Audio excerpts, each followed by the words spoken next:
Boa noite e bem-vindos a mais um Conversa Afiada. A mais, porque já não é a primeira vez, houve apenas um pequeno interregno e por isso mesmo queremos agradecer mais uma vez ao Dr. Ramiro Santos e também ao professor João Batista, que já estão a ver nas imagens, por voltarmos, pois motivos deveras muito importantes que obrigaram, entre aspas, a fazermos este interregno. Mas cá estamos nós para mais uma temporada e com muitas surpresas, podem ter a certeza. Mas isso vão saber, seja pelo programa de hoje, seja em futuros programas. Boa noite, Dr. Ramiro Santos. Boa noite, professor João Batista. Boa noite. É com vocês. Boa noite. Antes de mais, queria cumprimentar aqui o meu amigo João Batista por este regresso. Muito obrigado, igualmente. O cumprimento é mútuo, tem que ser, não é?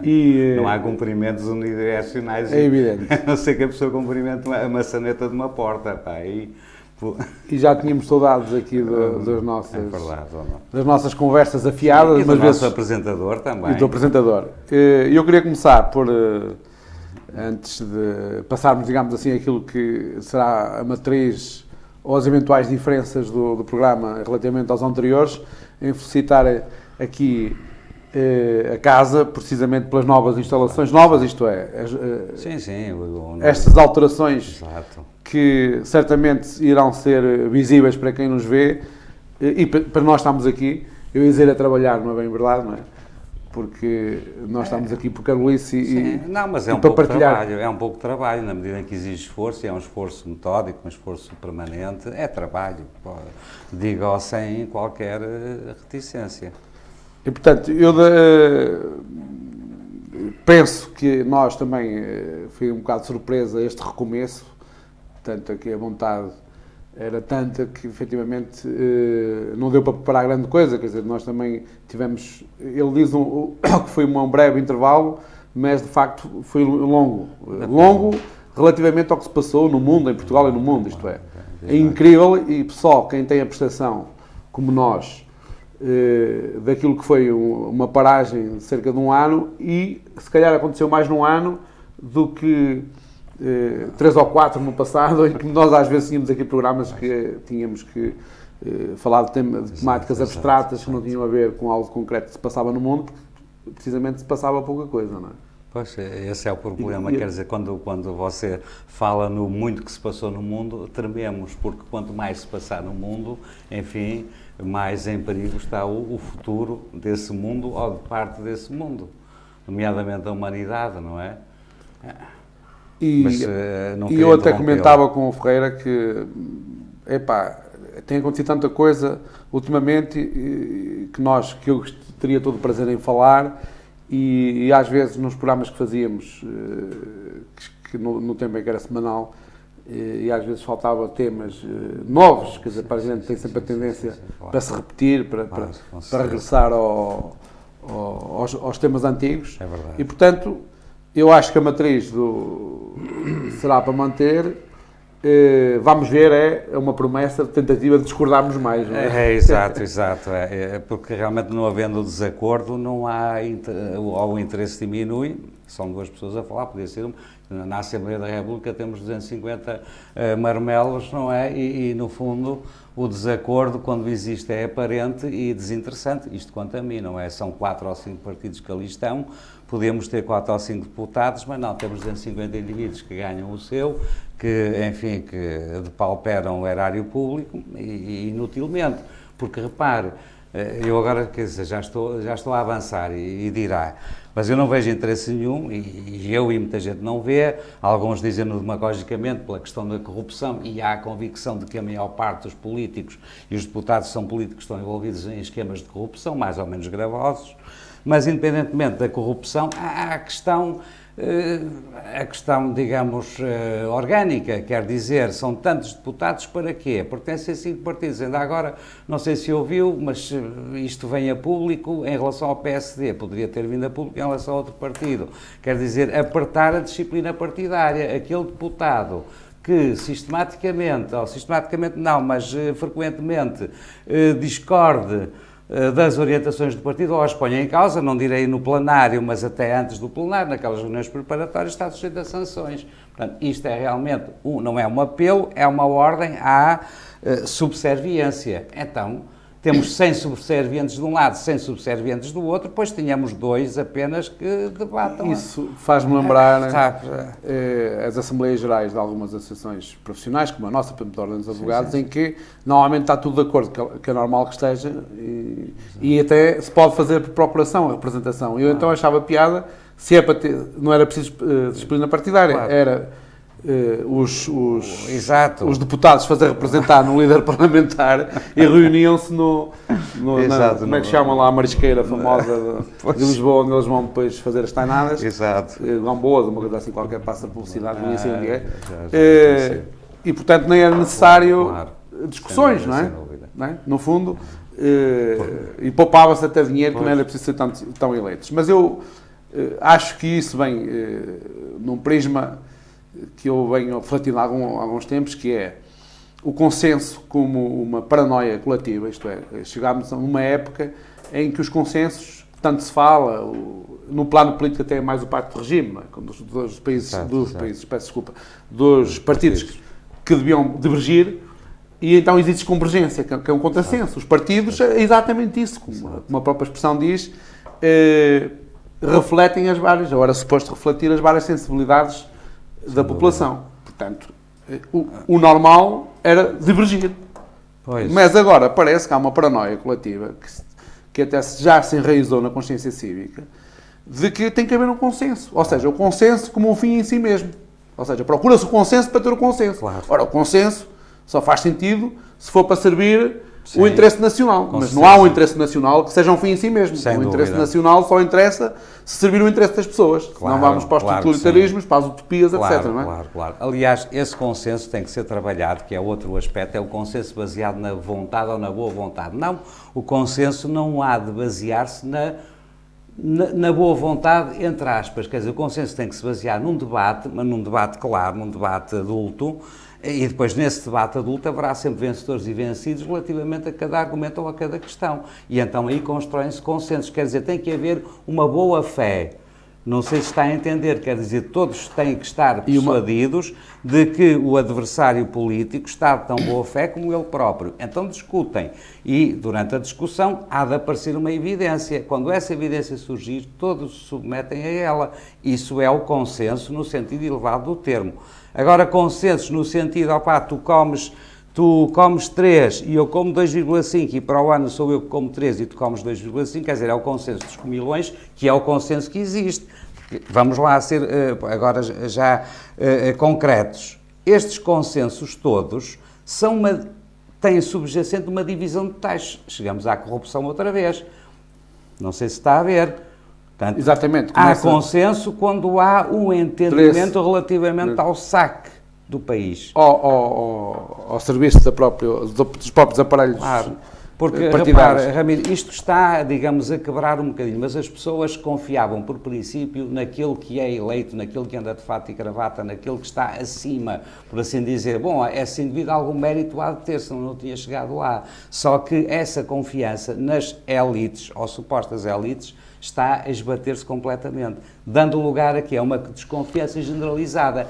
Eu aceito e concordo com a generalização da desconfiança. Agora, é uma desconfiança que também ela própria não tem articulação, não tem argumentação. Não, há corrupção, mas quais são os mecanismos? Porquê é que há corrupção? As pessoas falam em democracia, é preciso aprofundar a democracia, isto não é bem democracia, mas as ideias estão no ar, não assentam em propostas.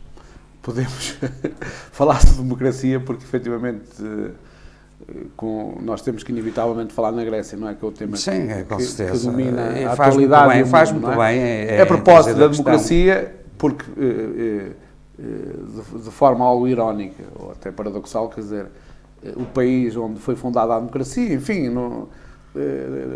da forma que foi, na época em que foi, mas que, se calhar, em algumas coisas mais avançadas do que agora, e, ao mesmo tempo, ser o país onde ela é assassinada logo à priori. Ora bem, Ramiro, permita-me um parênteses. Isto é irónico, Porque na Grécia foi fundada a democracia, mas que democracia? Precisamente esta, uma democracia formal.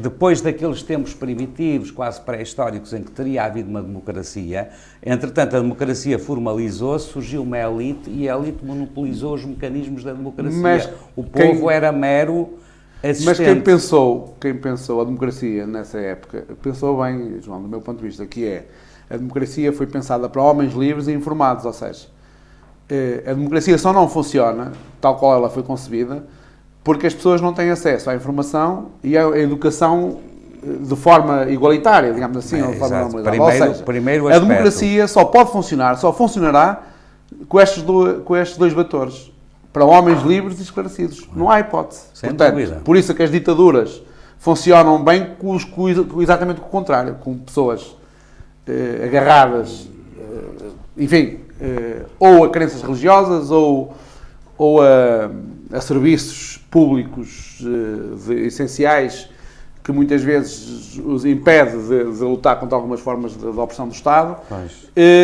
e o controle da informação. E, portanto, a Grécia, o que aconteceu na Grécia neste momento, que eu não sei como é que nós, cidadãos livres, entre aspas, se calhar somos mesmo livres que eles, estou em geral esclarecidos, nós próprios, e agora com as novas tecnologias, com os Facebooks e com essas novas formas de partilhar das redes sociais, como é que ainda não se criou um movimento generalizado e se assiste impávido e sereno eu não diria à decadência, porque acho que foi sempre assim, a terem desnudado a democracia na sua veste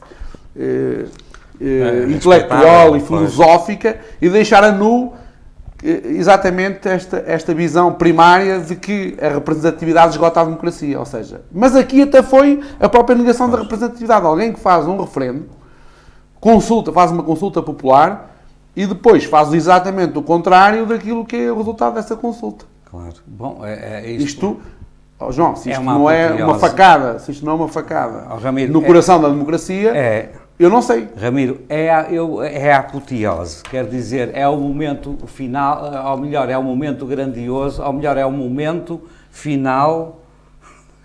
Agora estou a enrolar umas palavras, quer dizer, é uma apoteose negativa. Isto é, nunca houve verdadeiro na Europa. Falamos na Europa, a Grécia é da Europa. Não houve ainda verdadeira democracia. A democracia exige o quê? O cara a cara, o homem ao homem, ou pessoa a pessoa.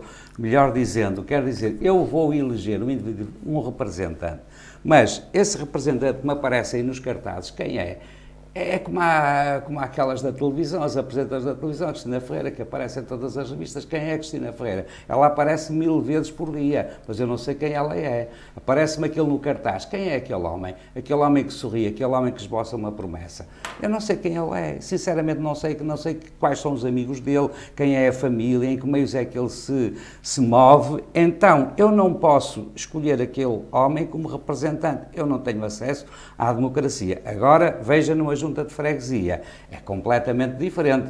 Você, pelo menos se residiu lá durante uns anos, conhece minimamente as pessoas. Se não conhece bem, alguém lhe diz, alguém lhe conta, aquele tipo está metido num negócio de terrenos, aquele sujeito não, é honesto, é sério, e então aí se conhece... Ele bate na mulher e tal. Pois, exato, também esse é um elemento de peso para se recusar a confiança. Deixe-me só então terminar e é rápido. Portanto, aí na freguesia, a nível de freguesia, há o conhecimento direto da pessoa que nos vai, por assim dizer, representar, que vai resolver conflitos em nosso nome ou procurar soluções em nosso nome. Muito bem, a nível de freguesia. A partir daí é um buraco negro. De modo que, e eu concluo já, não vejo outra forma de instalação democrática senão aquela que se inicia na freguesia.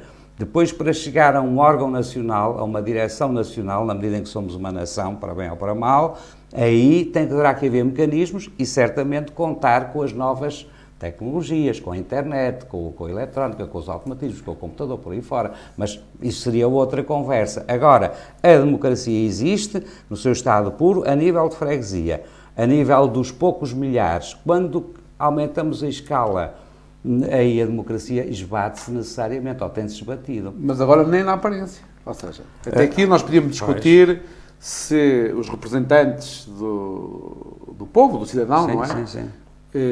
Mesmo nas instâncias nacionais. Claro. Não é? Agora, já se discutia a representatividade, que era perfeitamente, Exato. que era perfeitamente justificável a nível das instâncias europeias. Sem não é? dúvida. Uma vez que não há eleição direta, principalmente para a Comissão diz muito bem. O senhor ou diz a escolha muito bem. dos comissários. Repare na precaução dessa gente que nos domina, e domina de facto, é que temos um Parlamento Europeu, mas a Comissão Europeia nem é constituída por indivíduos eleitos. São indivíduos que aparecem do nada. Mas repare, mas ainda São mais lá do que isso, introduzidos, claro. mas agora, muito mais do que isso, quem decide o futuro dos países da União Europeia não é a União Europeia, ou seja, a Troika é um monstro de 3 cabeças sem qualquer legitimidade democrática, que não é mais nem menos do que a espada, a lança apontada à cabeça do devedor pelo grande capital. Mas a lança na mão dos supostos representantes dos cidadãos europeus. Claro. Também já era uma miragem antes, e, portanto, eu acho fantástico, é como os nossos pensadores, os nossos intelectuais que discutem a gênese da democracia, e não haja um movimento europeu, ou até internacional, para lutar contra estas coisas. Isto chegou a democracia caiu no tapete. Não é por causa dos gregos, que eu até nem tenho uma opinião muito simpática relativamente aos gregos, porque também não sou demagogo, nem sou a ponto de dizer que, se me devem dinheiro a mim, é assim, eu tenho muita pena, mas se a pessoa gasta mais do que ganha e não me paga a mim, eu também fico chateado. O problema é os juros, é quem decide. Claro. E eu então, já nós falámos aqui num dos outros programas da primeira fase, é assim, porque é que a Troika não governa? Quer dizer, se as soluções, o homem diz, lá o primeiro-ministro diz que não acredita nas medidas que são impostas no memorando, não sei porque é que se chama memorando, para ficar para a memória da história, não sei. Memorando de entendimento. O que as palavras... memorando é para desdramatizar, é um memorando, é um papelinho onde se escrevem umas notas, percebe? As nossas notas aqui, Exato, não é? E, portanto, o memorando que é para tirar esta carga negativa que se calhar seria associada. Mas então pergunto eu, portanto, se o Governo não acredita, pois é evidente que... Porque é que então os homens são tão competentes que têm a solução miraculosa para resolver o problema da dívida soberana e da dívida pública dos países em dificuldades, como são os nossos, enquanto os cofres do Estado alemão se continuam a encher. Já sabia, eu já sabia que você havia dito. A Alemanha tinha que ser falada. Mas eu vi. Não me disseram, eu vi, como dizem agora os adolescentes. Ninguém me disse, eu vi. Nem tudo o que se vê nas horas de comunicação social, mas eu vi na internet. Infelizmente tive que vir na internet porque não passou nos mídias nacionais, basta lá saber porquê, uma reportagem de um canal de televisão alemã, penso que da expressão, mas não sei, sobre o que ganhou, não sei se foi os bancos, se foi o Estado, agora também não sei, para mim é completamente indiferente, com o fracasso portanto, dos países do Sul da dívida. Ou seja, faz lembrar alguns agiotas que existiam aqui por perto, que é verdade, eles não iam bater a casa de ninguém, eles não iam oferecer dinheiro às pessoas. Quem tem necessidade é que vai bater a quem tem dinheiro. Mas, quer dizer, se for o credor a definir as regras do pagamento da dívida, meu caro amigo, no dia a seguir está a dormir com a mulher. Pois claro. Percebe? Porque assim, não pode ser. Isto tem que ter alguma moralidade, então é assim, não pode ficar à mercê do credor a negociação unilateral, porque está numa posição de força sobre as condições de pagamento da dívida. Não é? Agora, dizer assim, faz isto. Mais valia ter coragem de dizer assim, vocês vão fazer umas férias para a ilha que preferirem e nós vamos para aí governar. Exato. Se é que, no fundo, ainda se servem desta aparência de democracia para, provavelmente, deixar as pessoas mais calmas, sem manifestações, etc. Ora bem, isto é fácil de ver, não sejamos ingênuos, que aquilo que surge como notícia, como acontecimento, ou como uma sequência de acontecimentos relativamente soltos, isto tudo tem uma lógica, tem um sentido. E o sentido de tudo isto já está percebido há muito tempo. Agora dizem porque é que não há movimento, porque parte das pessoas não vai ao fundo da questão. Eu não estou a falar de movimento, de manifestações, etc. Eu compreendo. Certo. E aquelas pessoas, mesmo intelectuais, escritores por aí fora, esses escrevem, têm escrito, a coisa está dita, está esclarecida, só que não há massa crítica. Quer dizer, está um aqui que sabe a verdade, outro aqui que sabe a verdade, mas não são relativamente poucos. Quer dizer, numa população de, vamos dizer, 10 milhões, que é a população portuguesa, estou persuadido que 8 milhões não têm opinião formada, sentem um mal-estar, a coisa é-lhes prejudicial e, portanto, eles emitem uma opinião, mas é uma opinião comum. Sinto-me prejudicado, é o que eles pensam e dizem. 2 milhões têm algumas luzes, mas serão umas centenas ou poucos milhares, desculpe, é esta a minha presunção. Isto é quase como nos alunos, quer dizer, já tem uma turma de 30 alunos e desses 30 alunos haverá 3 que assumem plenamente aquilo que lhes é ensinado. E aqui estamos numa situação similar, de modo que não há massa crítica. São poucos e estão afastados uns dos outros. Não dá para avançar, para fazer a tal revolução que é indispensável. Esta é a minha posição, porque agora vou-lhe falar de uma personagem, eu prometo ser muito breve, que foi o de Gaulle, o general de Gaulle, foi Presidente da República Francesa, foi o chefe da resistência durante a Segunda Guerra Mundial. Esse indivíduo, talvez por razões... Talvez a palavra adequada fosse resistência, mas depois já vamos. A resistência francesa, pronto. Esse indivíduo, ou por razões familiares, por razões pessoais, e por uma característica pessoal, que era um indivíduo um bocado vaidoso, orgulhoso, digamos assim, ele percebeu, no rescaldo da Segunda Guerra Mundial, quem é que ia mandar na Europa. Chegou o Presidente da República em França nos anos 60. Depois houve aquela questão da Argélia, pronto, e aí as pessoas, o de Gaulle foi, no fundo, não soube sustentar uma Argélia francesa. Passemos adiante. O certo é que o de Gaulle saiu da NATO. Ora, veja-me isto. Hoje, a Grécia não quer sair da Comunidade Europeia. Não passa pela cabeça nem da Letónia, Estónia, Lituânia, desses satélites todos que agora estão na NATO, sair. Toda a gente tem medo de sair. O de Gaulle saiu da NATO. A França tinha um potencial nuclear, o de Gaulle não era comunista, portanto não foi à sombra da União Soviética que ele saiu ponto final. E saiu, e não só saiu da NATO, como recusou, e isto foi, do ponto de vista, enfim, diplomático ou chocante, participar em cerimónias comemorativas do desembarque, aquele desembarque famoso, dia D, lá nas praias da Normandia. Não participou, mandou um secretário. Ora, isto, em termos diplomáticos, teve grande retumbância. Portanto, não há dúvida que o de Gaulle afrontou os Estados Unidos, a América, ou quem está, digamos, a tirar partido do poder militar americano. O de Gaulle fez-lo. Agora, não houve mais nenhum estadista ou dirigente europeu que o tivesse feito depois. Atenção que dizia-se, então porque é que o de Gaulle também não saiu da Comunidade Europeia? Não existia um mercado comum. A Comunidade Europeia estava em construção subreptícia. Ora, esse foi um homem de coragem, não apareceu outro. Agora tínhamos a Grécia. A Grécia é um país pequeno. Mas atenção que a Grécia não tem armas nucleares. Muito ao seu jeito da sua teoria da conspiração. Não é teoria da conspiração. Mas estou a dizer neste caso. Há quem diga, explicação. há uma tese que diz que foi os Estados Unidos que forçou o Tsipras, não é assim que se diz, a aceitar o acordo. Ou seja, porque os Estados Unidos seria quem teria mais a perder em a Grécia sair da União Europeia por causa de exatamente ter uma base da NATO de grande importância. Ramiro, com o avanço da Rússia, que com esta distração da União Europeia,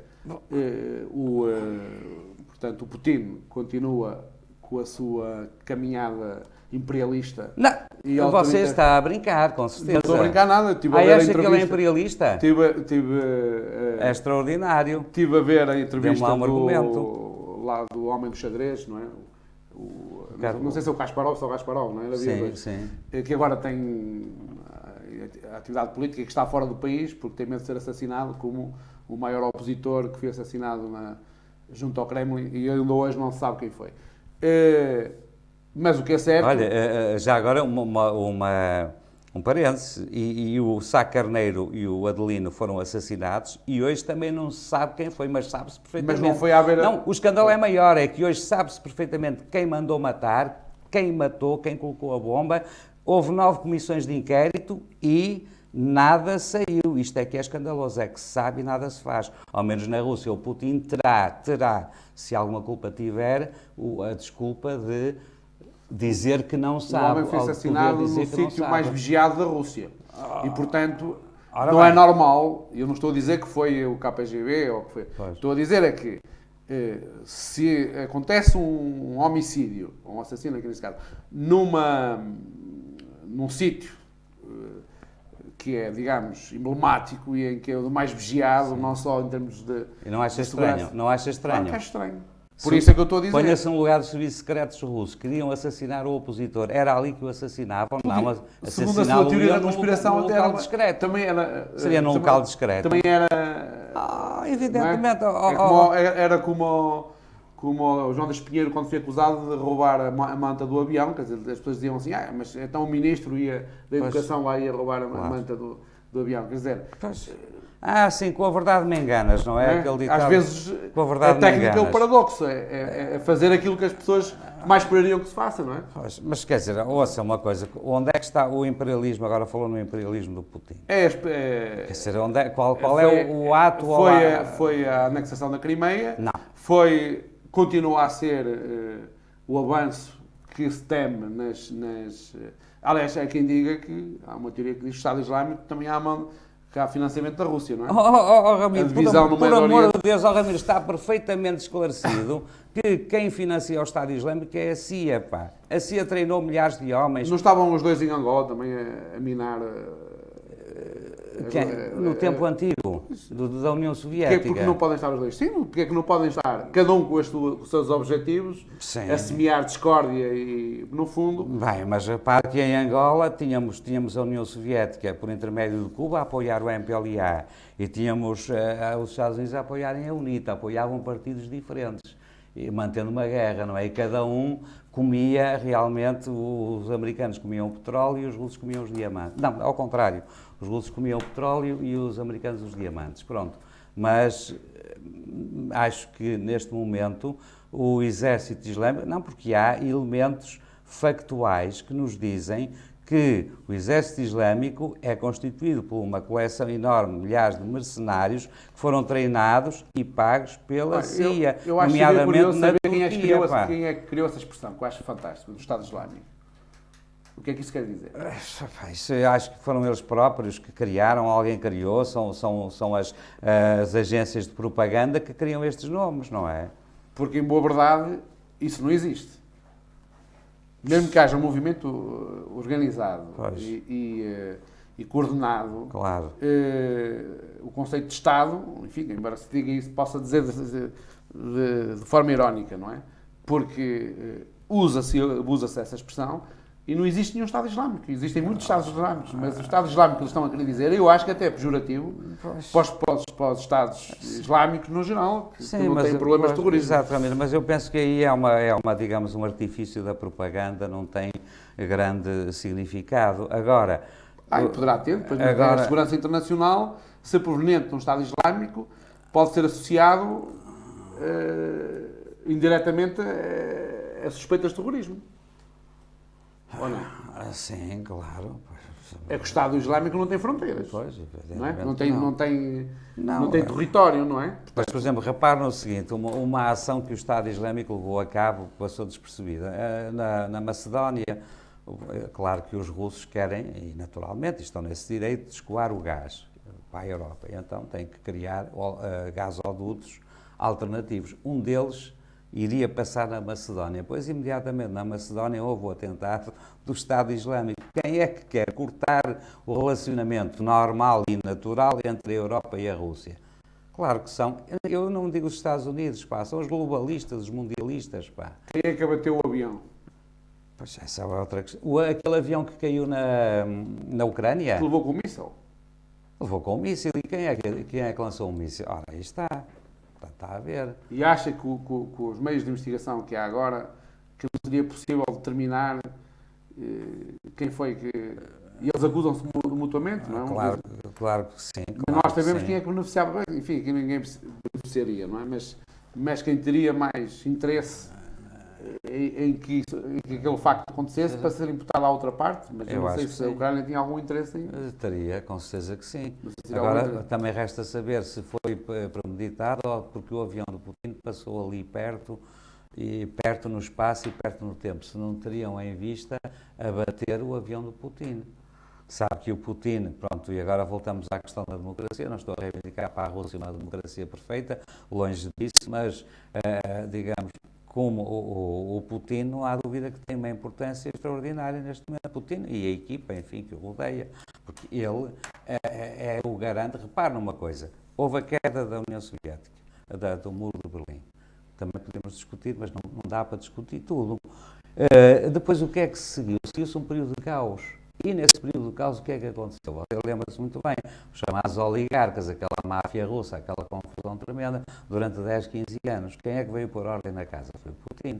A equipa do Putin recuperaram, tipo era de KGB, tinha bons relacionamentos, Forças Armadas, por aí fora, e, portanto, ele criou ali um núcleo de resistência no aparelho de Estado e pôs ordem na Rússia, não há dúvida.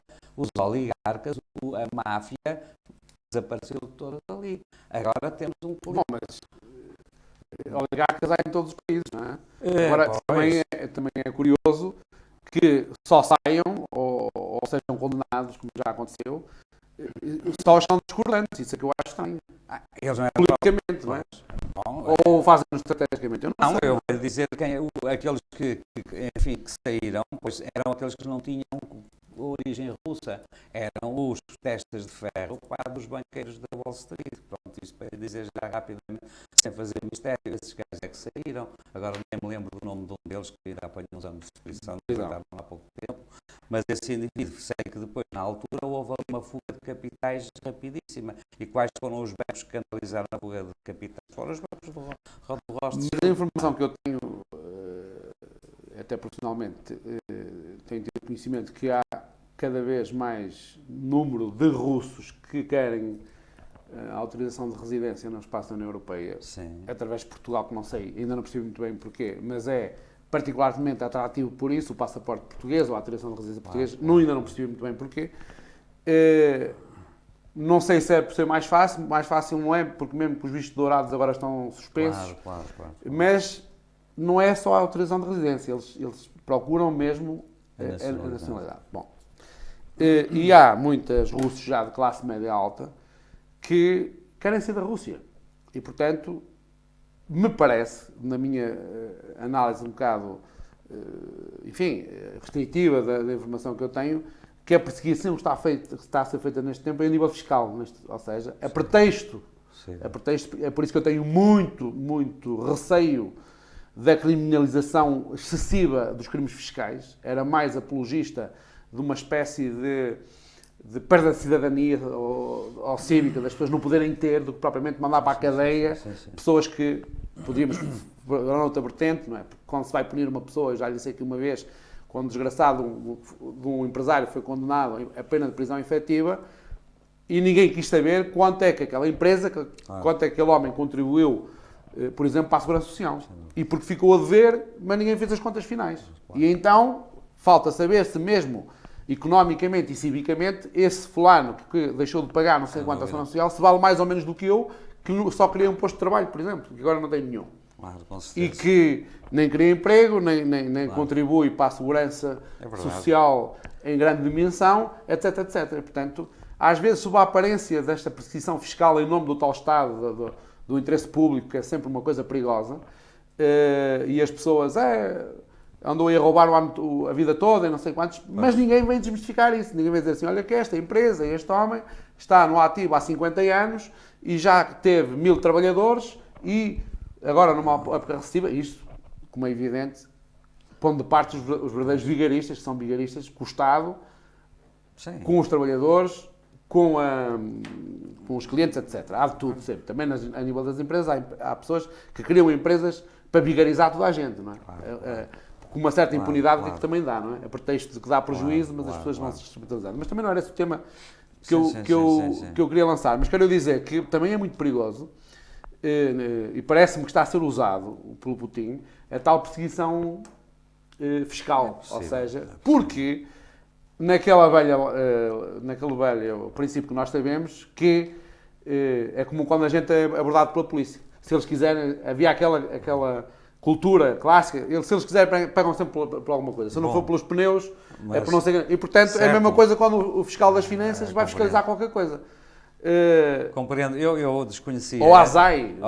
Ramiro, eu desconhecia essa situação, mas agora também se torna um bocadinho irónico, mas eu não estou agora a contrapor, estou apenas a ironizar que o ator francês Gérard Depardieu fugiu de França e refugiou-se na Rússia precisamente por questões fiscais. Ironicamente. Agora, ironicamente. Isto só vem dar razão, ou seja, como é que um Estado que utiliza esse instrumento para, de certa forma, purificar ou dignificar, digamos, a atividade empresarial ou o que seja, certo. E ao mesmo tempo acolhe alguém supostamente para fugir ao fisco, não é? Pois, eu não vou contrariar o que disse, pois o que disse com certeza que tem base. Não tem base verdadeira. Também podíamos agora... É a minha percepção, porque eu não tenho dados dados discutir o sistema fiscal nos Estados Unidos, na Europa, na Alemanha, por aí fora. Pronto, mas não acha estranho, neste momento, a comunicação social não ter preocupação com a Rússia? Ou seja, a Rússia, neste momento, há muito tempo que deixou de ser notícia. A Rússia interna, não estou a falar, houve com os problemas da Ucrânia, etc. Pois a Rússia é um assunto tabu, e é um assunto tabu porquê? Porque temos que compreender o seguinte, quer dizer, os Estados Unidos, eu digo os Estados Unidos com alguma repugnância, os banqueiros da Wall Street, para não dizer de outra forma, mas vamos dizer os Estados Unidos, que as pessoas também falam na Alemanha, coitados dos alemães. A estratégia deles tem sido sempre, desde a independência, a hegemonia mundial.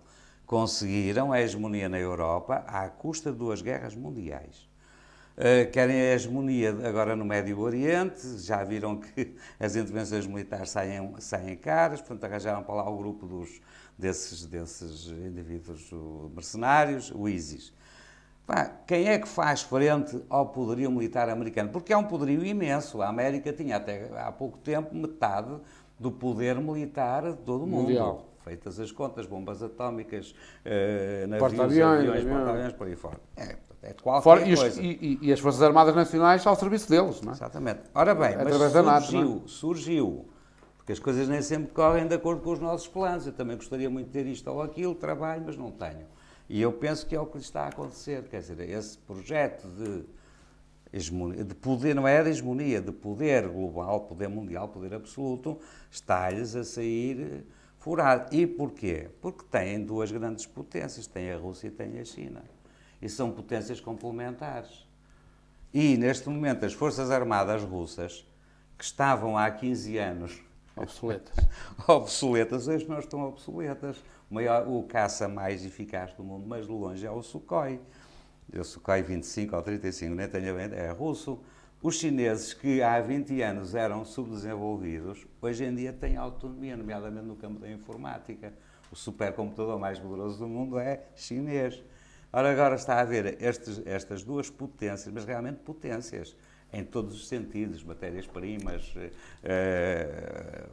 homens, pessoas e pessoas de qualidade, chineses e russos não são propriamente burros, e com aquela dimensão, é claro que a hegemonia americana está a ficar cada vez mais precária, exatamente. Portanto, temos aqui um problema, e isso assusta-me. E agora vamos dar aqueles saltos na medida em que o programa tem 1 hora, temos que chegar. Assusta-me porquê? Porque às vezes o desespero comanda a insensatez. Preocupam porque podem, em última instância, querer lançar uma guerra nuclear, querer lançar o caos no mundo, já que não podemos ficar com ele, vamos matá-lo, como fazem esses loucos, esses indivíduos que, perante uma mulher que não os quer, ou uma amante, resolvem matar a família toda. E aqui esse síndrome pode vir à superfície, e disso eu tenho medo. É o desespero de indivíduos que durante séculos congeminaram o poder mundial e agora vêm-no fugir. E vêm-no fugir de facto, Ramiro. É a Rússia, é a China, não vamos contabilizar os homens, e é a Índia. E são tudo países de gente capaz, de gente inteligente, e têm matérias-primas, e têm recursos, e têm sabido fazer valer. A China tem umas forças armadas fabulosas. A coisa mudou, a coisa nestes 20 anos mudou extraordinariamente, compreendo. Daí que não se fala, o meu entendimento, não se fala na Rússia porque é um assunto desagradável. Mas isso leva-me a pensar que, afinal de contas, também não me interessa muito se o poder militar, que é do que se está a falar, muda de mãos ou está em mais mãos e tal. Enfim, o avanço da humanidade terá que ser no plano das ideias e das ideologias, já não estou a falar no sentido político, mas daquilo que deverá servir a humanidade. Pronto. Não é? Portanto, exato, mas portanto, o aspecto bélico da dimensão humana, que é a coisa mais estúpida que existe, sem dúvida, se fosse de facto portanto, um animal racional, um ser eu compreendo afirmativamente superior aos demais, não precisaria de uma diz bem, olha que você da máquina militar para provar a força das ideias. Escolheu bem o tempo verbal, não precisaria, mas o facto é que terá que haver sempre um equilíbrio de forças físicas para que possa haver paz e comércio.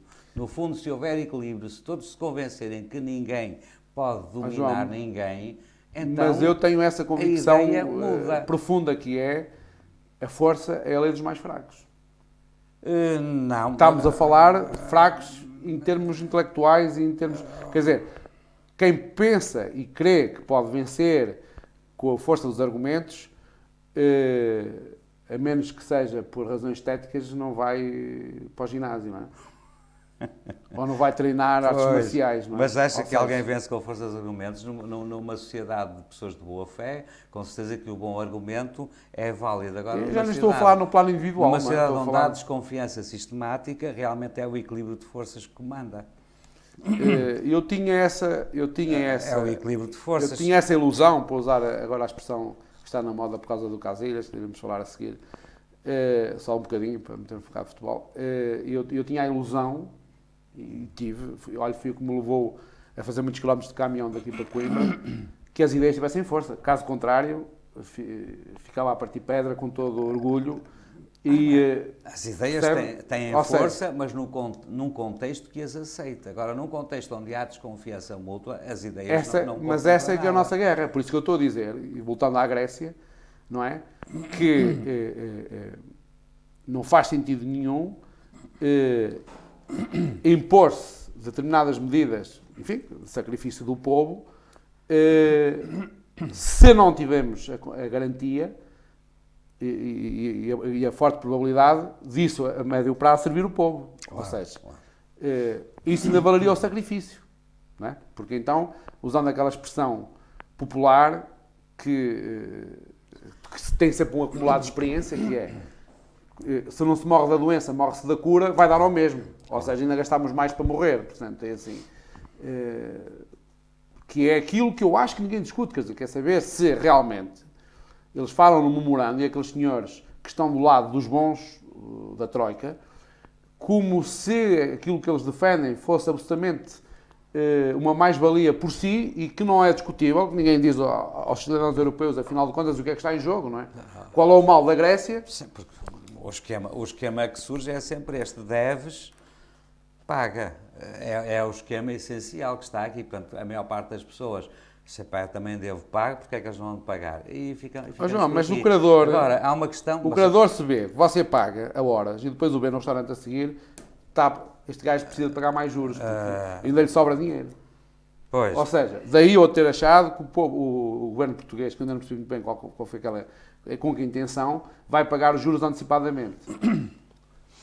Ora bem... Quer dizer, que eu acho que é uma falta de respeito para os sacrifícios do povo. É pois. Assim.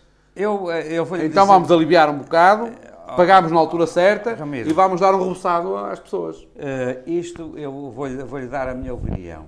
Na Grécia, é tal apoteose. E agora o que é que sai daqui? Ou não sai nada, ou seria qualquer coisa com um valor extraordinário. O valor das tais ideias.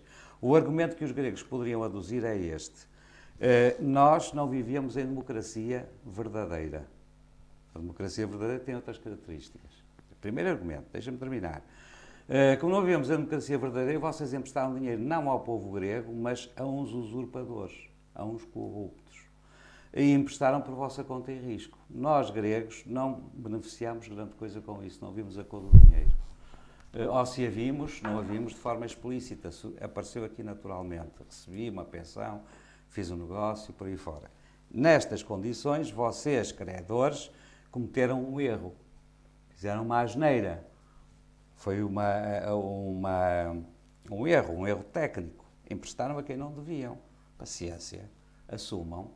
Vocês não, e depois a questão era esta. Vocês, credores, não tinham consciência que estavam a fazer negócios arriscados. Quando exigiam juros de 10% para grandes empréstimos, porquê estes 10%?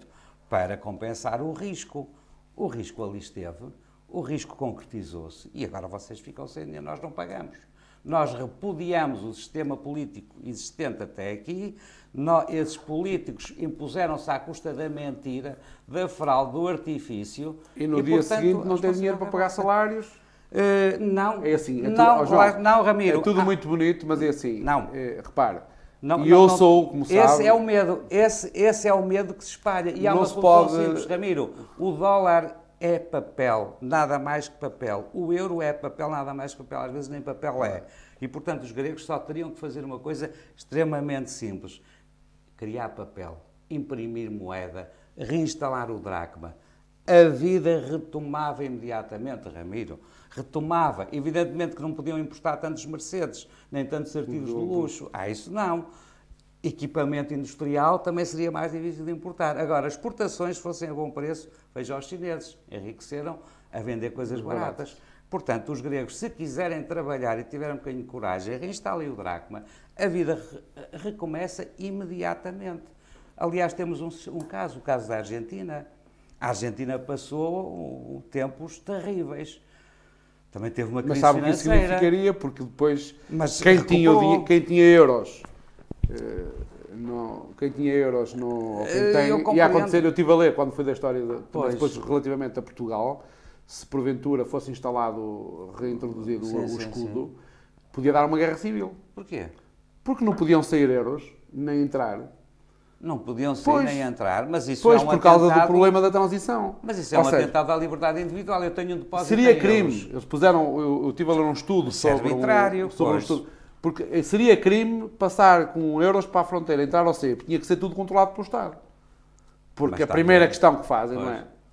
E à boa maneira portuguesa, Claro. como aquele mexicano que fugiu agora da prisão, quando isso fosse instalado, já os senhores, Com certeza. lá os senhores Saberiam, Loureiros pois. e Limas Que e, saberiam sempre e não com sei quantos, antecedência. e se calhar também Sócrates, não Saberiam sei, com antecedência. já tinham o dinheiro fora, não é? Claro, claro que sim. Claro Claro que sim. Houve aqueles que até no sentido patriótico o trouxeram lá da Suíça e para mal dos pecados deles, mas não interessa. Pois. É, Claro que eles recontariam. para lavar o dinheiro. Já não é? haveria um abuso, não é? Eu acho que os depósitos em euros são em euros mesmo. Portanto, podia haver duas moedas. Aliás, Israel tem duas moedas, tem o curso do dólar e lá a moeda deles. E em Não Cuba, sei- pelo menos acho que da outra vez, Claro. havia uma, mesmo lá o peso cubano, para os cubanos e outro para os turistas. Portanto, só Claro, depois é com que começou certeza. a aceitar, Portanto, a aceitar os dólares. Eu acho que não haveria conflito nenhum. Quer dizer, o euro continuaria a ter curso na Grécia, mas além do euro haveria o dracma. E o dracma valia o que valia. Mas as pessoas tinham os seus dracmas e iam fazer as compras ao mercado. Agora, se a Grécia não produz nada, não produz Depois não alimentos... aceitava dracmas. O homem que vendia as couves e o peixe ia dizer, não, pagas-me em euros ou não, então... isso seria obrigado a aceitar, porque se tem curso Não legal, vende. tem que Então, aceitar. depois a economia paralela. Então, se eles já vivem pai com 30% ou 40%. Mas Ó, João, eu estive a isso- ver o isso mal dos já- gregos. isso sempre aconteceu, O mal a dos gregos é o economia nosso paralela. em maior escala. Ou seja, eu estive a ver vi na internet Sempre aconteceu. qual foi a derrapagem, por exemplo, dos estádios para os Jogos Olímpicos. E enquanto nós foi para aí 10 vezes mais, ele foi para aí 100.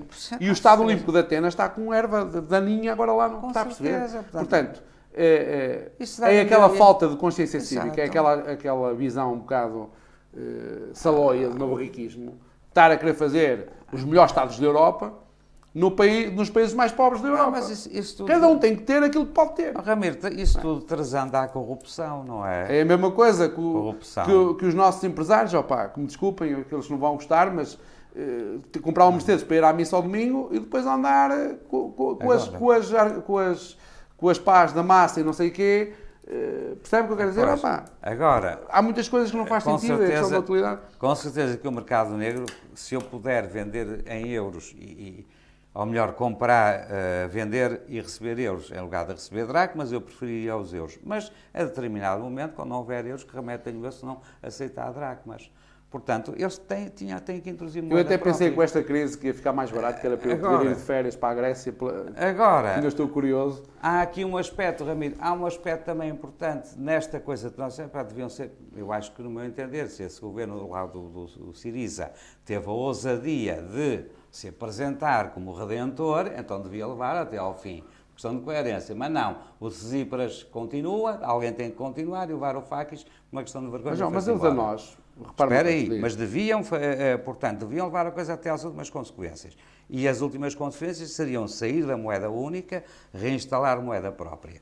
Esta é a minha ideia e muita gente pensa assim. Como é que nós conseguimos pagar juros antecipados? Há outra questão, porque eu já tenho visto umas fotografias, olha, estas fotografias vêm a propósito, são as Forças Armadas gregas, porque no momento em que a Grécia sair do euro e sai da Comunidade Europeia, as Forças Armadas entram em ação. Vão entrar em ação e há um golpe de Estado. Um golpe de Estado acoberto depois de um conjunto de atenuantes. Já sabemos quem é que fomenta o golpe de Estado. Não é? Quando foi repare, na Ucrânia. Na Ucrânia havia um governo legitimamente constituído. Nem foi preciso Forças Armadas. Foram agitadores aos milhares naquela famosa praça, ficou famosa e já me passou o nome, que derrubaram um governo legítimo e instalaram um governo que necessariamente não é legítimo. Portanto, isso foi feito por quem? Pelo povo ucraniano? Não, foi evidentemente que foi feito por agentes, por agitadores, não é? Pessoas profissionais que financiaram aquela confusão toda. Portanto, um golpe de Estado na Grécia seria inevitável. Forças Armadas têm na mão, não têm as Forças Armadas na mão, têm medo e não fazem nada. Ramiro, para mim, a história conta-se assim. Mas pode crer que vão sair. Olha, veja a Islândia. A Islândia é um caso completamente diferente. A Islândia são 300 mil, é o distrito de Braga. A Islândia tinha pedido adesão à Comunidade Europeia em 2009, já desistiu, formalmente desistiu. E enviou uma carta e disse: agradecemos Vossas Excelências, a partir deste momento considerem que não estamos interessados e atuem de acordo. A Islândia, Ramiro, povo na rua, Constituição nova, banqueiros a fugir e agora vivem bem.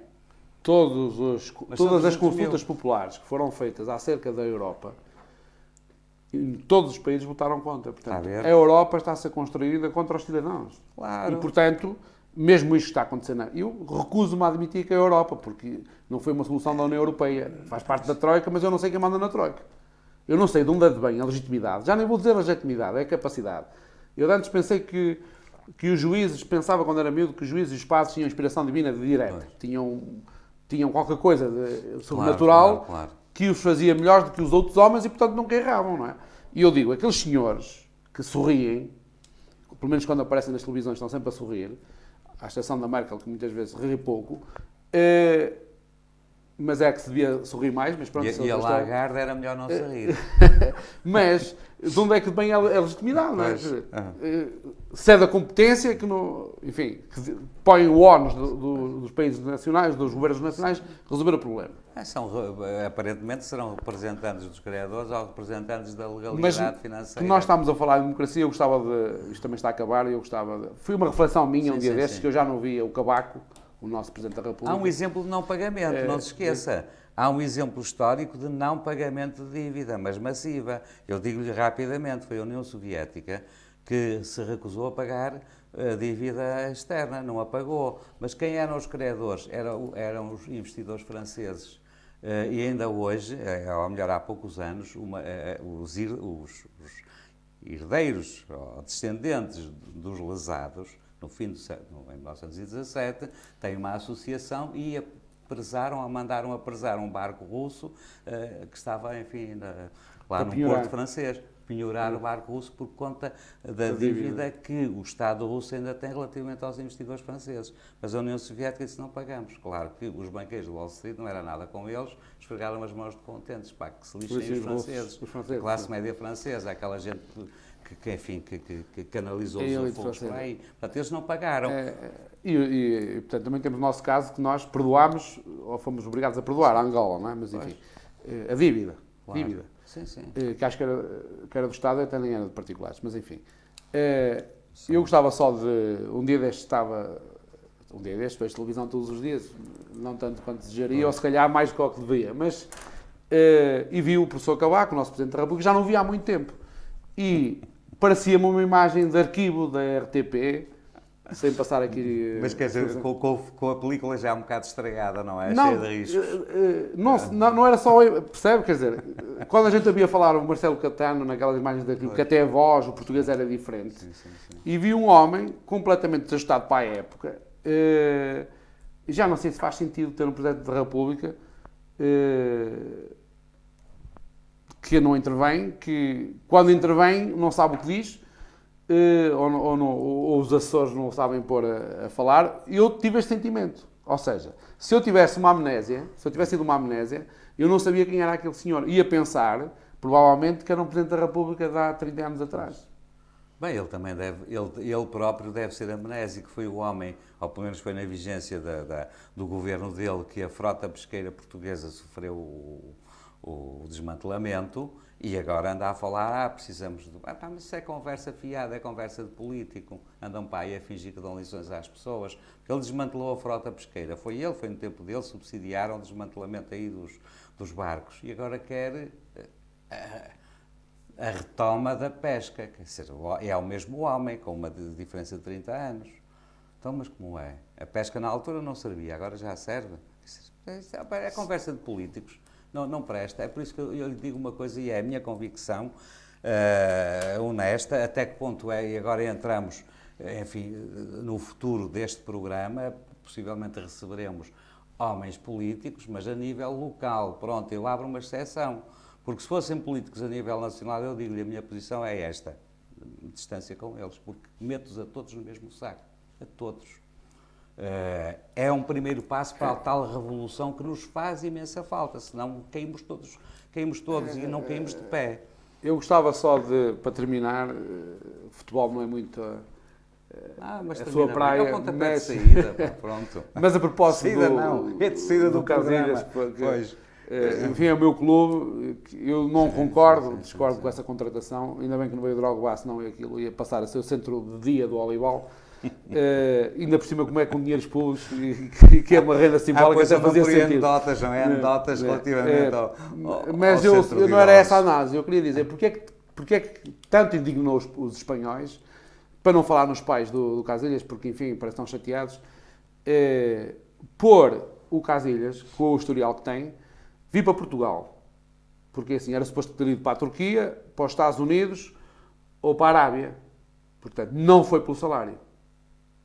E, portanto, como é que alguém, que eu até estou surpreendido com a humildade, e às vezes ponho-me a olhar para o Casilhas e para o Ronaldo, e realmente temos que analisar, a humildade fica muito bem às pessoas. E a forma como ele lida com a... Claro, também tem muitos anos, mas a forma como ele lida com a comunicação social e dizer amanhã quero treinar e quero deixar de ser vedeta, não é? Mas claro. Isto para dizer o quê? Que os espanhóis quase que ficaram indignados como é que um símbolo do futebol espanhol, ou do madrilismo, como nos gostam, que é o Real Madrid, que é o clube do regime, não é? Claro. Vai terminar a carreira. Castela, não é? Vai terminar a carreira em Portugal. Num clube, mas que fosse o Benfica, não é mesmo? Ou o Sporting, não é? E, portanto, relançar a carreira. Ou seja, ele ainda ambiciona jogar na... Porque ele não estava, ele não era, digamos, não jogava muito, pois não, ficava muitas vezes no banco. Pois ficava, não estava satisfeito. Mas a questão é esta. Claro, por dinheiro não foi, porque ele teria destinos mais... que são clássicos, que é a Turquia, que é os Estados Unidos, que é a Arábia Saudita, enfim. Que paga até já na China, não sei o quê. Agora, e vir, não é, para Portugal, para relançar a carreira, e que também foi mais uma machadada no orgulho dos espanhóis. Dos espanhóis ou dos madrilistas? Dos espanhóis em geral, eu acho que... Porque a própria comunicação social enfatizou, ou melhor, escondeu o facto dos pais do Casilhas não falarem com ele, para que as palavras da mãe, a dizer que ele vinha para um clube da terceira divisão, tivesse um feedback maior, um impacto maior na comunicação social. Mas os pais para não falar na namorada, não é? Os pais não falam com ele, não falavam já não falavam antes desta situação. Não falam com ele, nem falam entre eles, porque eles tinham uma sociedade em conjunto, ao que parece, e que eles também puseram a mão na massa. Compreendo. Portanto, foi por causa Portanto, também aproveitou para denegrir o filho a pretexto desta situação. Mas já está zangada com ele, não é? Exatamente. Mais mais o país, mais Portugal, não é? E, portanto, quer dizer, isto significa, além disso, a força do Porto, não é? Em termos de projeção internacional, porque certamente que ele se veio ganhar menos, é porque entendeu que podia projetar a carreira. Mas não era essa a análise que eu queria fazer. Aliás, era a análise... disse uma frase, eu quero sentir-me um jogador. Exatamente. Aí a análise de os espanhóis, mais uma vez, acharem o menosprezo como olham às vezes para o nosso país, sem querer aqui pôr uma visão provinciana sempre mas não da diga, história. quer dizer, pronto, eu concordo absolutamente com o que diz, mas dizer espanhóis não Já é difícil não serão mais o português vencer lá. Os madrilenos aos madrilenos adeptos do Real. Não acha que o espanhol, de uma forma geral, não sei. Eu estou a falar de factos, não é? Eu não tenho esse complexo de inferioridade. Eu sou feliz quando vou à Galiza, vou poucas vezes para a Madrid, fui poucas vezes, enfim, portanto é aqui. E nós somos mais parecidos com os galegos do que às vezes com o Sul. Temos muita afinidade, não é? Portanto, eu sinto-me em casa. Eu sinto-me em casa. Mas era só esse nível de análise para perceber que, afinal de contas, nós, e neste caso o Porto, apesar de ter perdido 2 campeonatos, que é uma marca com projeção internacional. Claro que sim. É claro ponto que de um jogador com o currículo dele ter como certificado o dinheiro, investimentos altos e tal, para vir para um clube português, enfim, de expressão internacional, logicamente. Expressão internacional, claro. E isto é uma coisa que desagrada às pessoas, e eu também não sou adepto nem deste nem daquele clube, estou à vontade, mas o único clube português com expressão internacional, com peso internacional na atualidade, Futebol Clube do Porto. Então, o Benfica sempre teve história e peso Ramiro, o Benfica ganhou as suas famosas taças no início dos anos 60, 61, 62 e depois ganhou mais qualquer coisa. E acabou. Teve numas finais ultimamente, embora o Pinto da Costa sabeu aquela teoria que as finais são para se ganhar, senão não se fica para a história. Mas foi às finais, não é?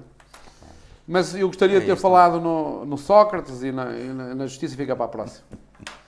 Vão haver mais oportunidades, de certeza, mas não quero mais agradecer-lhes. Foi o primeiro programa, pedimos por isso toda a compreensão. Se calhar seria preciso explicar que o programa vai ser interrompido outra vez, não é? Ele vai dizer não, o programa vai ser feito quinzenalmente, portanto vai dar origem, neste caso o próximo será aqui 3 semanas.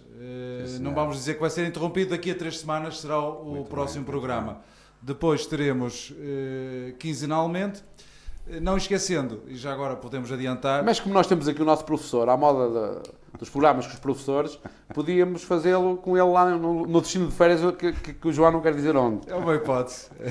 Mas o que eu queria dizer, uma nota que nós queremos deixar ficar, e por isso nós dissemos que o programa, nesta nova fase, será um pouco diferente, tendo o mesmo alinhamento. E por isso no dia 9 de setembro, marque já, dia 9 de setembro, se quiser vir ver como é que o programa se faz, em princípio estamos à espera da confirmação, mas à partida não deve haver problemas, no Fórum Rodrigues Sampaio em Esposende, onde será o conversa afiada com os presidentes das concelhias dos partidos com assento na Assembleia Municipal de Esposende. Todos eles já nos confirmaram, portanto, dia 9 de setembro, se quiser deslocar-se com as reservas que eu tenho que colocar, porque ainda não recebemos a confirmação do Fórum Rodrigues Sampaio, será lá realizado então e poderá, não só, se ainda não conhece, vir conhecer o professor João Batista e o Dr. Ramiro Santos, como todos os presidentes, seja do PS, do PSD, do CDS e do PCP, que já todos nos confirmaram. Portanto, as despedidas é com vocês e eu despeço-me já, desejando a todos uma boa semana e um bom fim de semana. E boas férias para quem estiver de férias. Boa noite, obrigado, boas férias para todos. Os que vão de férias, não é? E os que não vão ir, não é?